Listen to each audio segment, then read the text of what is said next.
I've now played over 50 hours of Moonlight Peaks, and I've definitely learned and discovered a lot along the way. So whether you're just getting started or have also been playing a lot, I'm here to share 10 things about the game that I wish I knew sooner.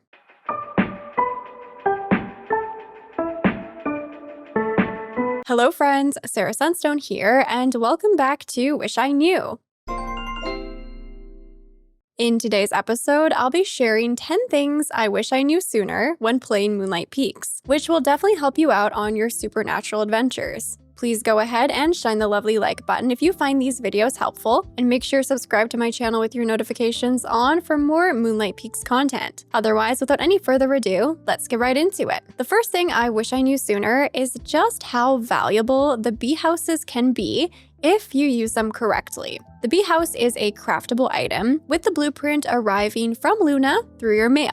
They require 10 hardwood planks and 20 fiber to craft, so you'll just need your first copper axe upgrade to start chopping large logs to collect the necessary hardwood to make them. Now, once placed, the bee houses will generate honey passively every single day, with each jar of honey selling for 20 coins apiece. At first, the idea of earning 20 extra coins a day doesn't seem all too game-changing. But if you plant flowers around the bee houses within the indicated range, this will boost your daily honey production as indicated by the bar, which will gradually fill up the more flowers you place. Doing this will seriously increase your passive daily honey production, so you'll be earning extra money, and this also looks so pretty on your farm. While flowers are really great for easy gifts for the residents in early game, I would suggest maxing out your bee house ranges first, then gifting, selling, or decorating with extras. Another thing I wish I knew earlier in my gameplay was that ranch animals are actually available on rotation at Luna's ranch, once you've unlocked additional species beyond the initially available chickens. I first learned this when I had a quest that required Calcula milk, and it took me several days of checking back at Luna's farm before a Calcula actually became available for purchase, because only 3 animals are displayed at any given time. However, they do seem to rotate randomly every single day. This rotation also applies to each animal's color variant and pattern, so if you're not in love with any of the existing appearances, or just want to wait to discover other options, be sure to check back daily to see if there are any new color varieties available of the adorable and somewhat cursed supernatural critters. The next thing I really wish I knew sooner is that fruit trees take 25 entire in-game nights to grow, so I do suggest planting them as early as you can. Not only will you have to wait almost an entire season for them to grow in the first place, but they do also only produce during certain seasons, seemingly spring and summer, at least for the initially available varieties at Luna Seed Stall. The trade-off is that while they don't produce every season, they can grow during any season, so you can really plant them whenever you have the coin available. But in the case you'd like to have some of this produce on hand in your first year for cooking, making artisan goods, and potentially completing quests, you want to get started on this as soon as you can. Now, this next tip seriously could have spared me so much tedium with the game's controls, if only I had figured it out sooner. Simply hold the right or left trigger, so R2 or L2 on your controller, or the shift key if playing keyboard and mouse, while also pressing the select button to transfer full stacks of items to and from the shipping bin for sales, and also to and from chests for storage. This seriously cuts down so much time moving around stacks of items using just one button interaction rather than 3. The same goes for removing items from your built-in home storage. Just hold the trigger button or equivalent while selecting to remove the entire stack at once and put it in your pocket. And this does actually also work for transferring items from your inventory into your home storage.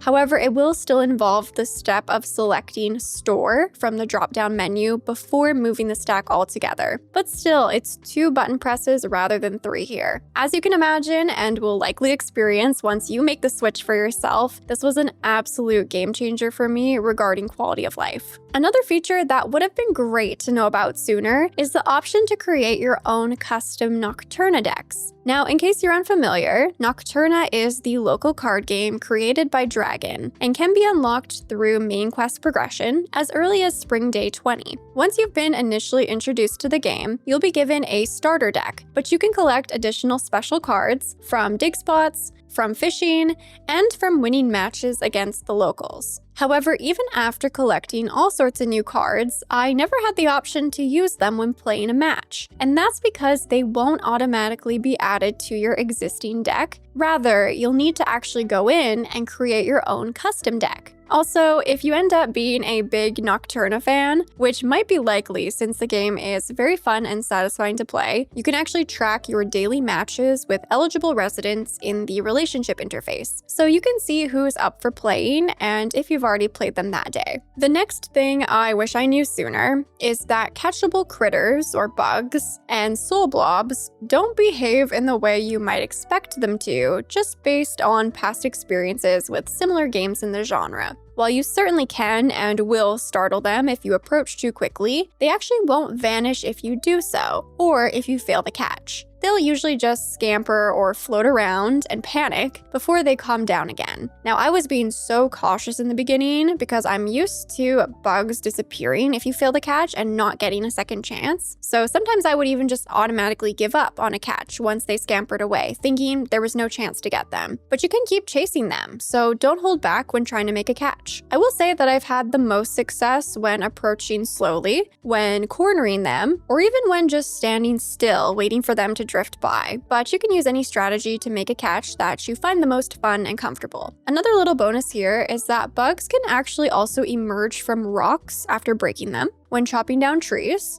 when harvesting crops, and even sometimes from dig spots. I sort of wish I had noticed this sooner because I feel like I missed catching a lot of these specific bugs. Something else that I would have really appreciated knowing earlier on in my gameplay is that planted crops and trees can actually be moved with the pickaxe, as long as you do this before they start growing, so on the same day that you plant them. On top of this, fertilizer, which is obtained naturally from your ranch animals, also needs to be placed the same day you plant the crop, either before or after planting the seed. So if you're planning on planting a ton of crops, be sure to have your fertilizer ready, especially if it's a crop that continues to reproduce after the first harvest, since it will help increase the crop's quality for all harvests during its lifespan. I really wish I would have fertilized some of the grapes that I planted, because once I remembered that that was a newly introduced feature after getting the ranch animals, it was already too late. The grapes had already started growing in. Also, as long as you have your interaction prompts turned on under settings, when you equip your pickaxe and approach a plant, it will actually tell you what the crop is, in case you've forgotten what you planted, which I do all the time. Just be careful with this because hitting it with the pickaxe will destroy your crops, again, if it's not on the very same day of planting. Now, the next thing is something I did know about earlier on in my gameplay, but I didn't realize the true value of this feature until much later, and that is the truly game-changing nature of your Hell Kitten transformation. Now, this went from something that I just used here and there to using the transformation on a constant basis. Because once you start regularly using this, you'll see how much quicker you can get around Moonlight Peaks as a Hell Kitten compared with your vampire self. It really is essentially a sprint feature. But that's not all, because you can actually also stay transformed when interacting with dig spots, which saves you from transforming back and forth to use your shovel. Next up,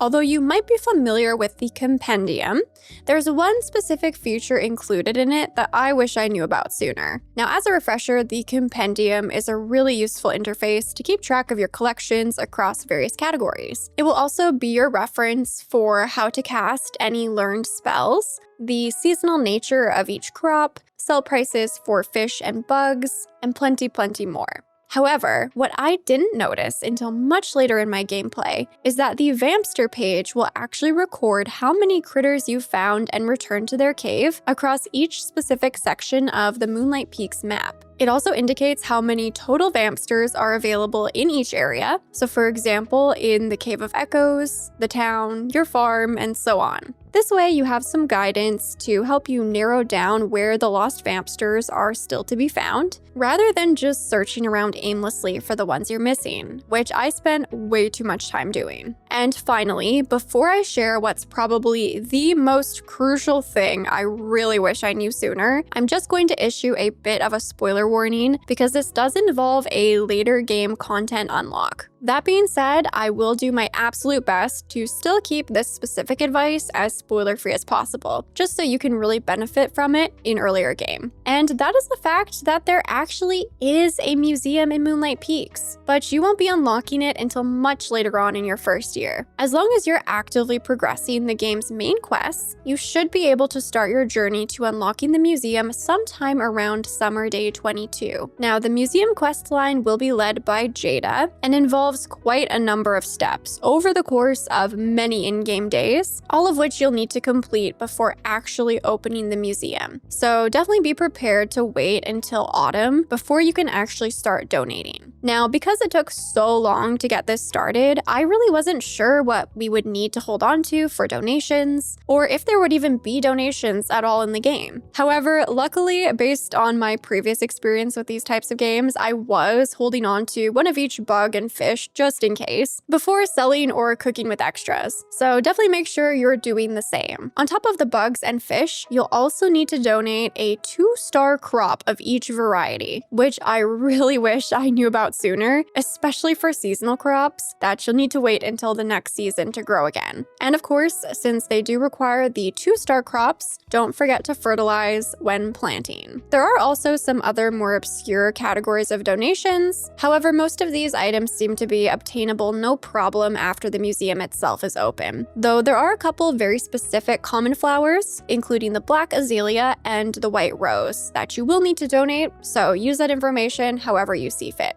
But there you have it, friends. After 50 hours of playing Moonlight Peaks, these are the top 10 things so far that I wish I knew sooner. Please let me know down in the comments which of these tips helped you out the most, because I always love hearing from you. And with all that being said, thank you so much for watching. I love you all, and until next time, take care.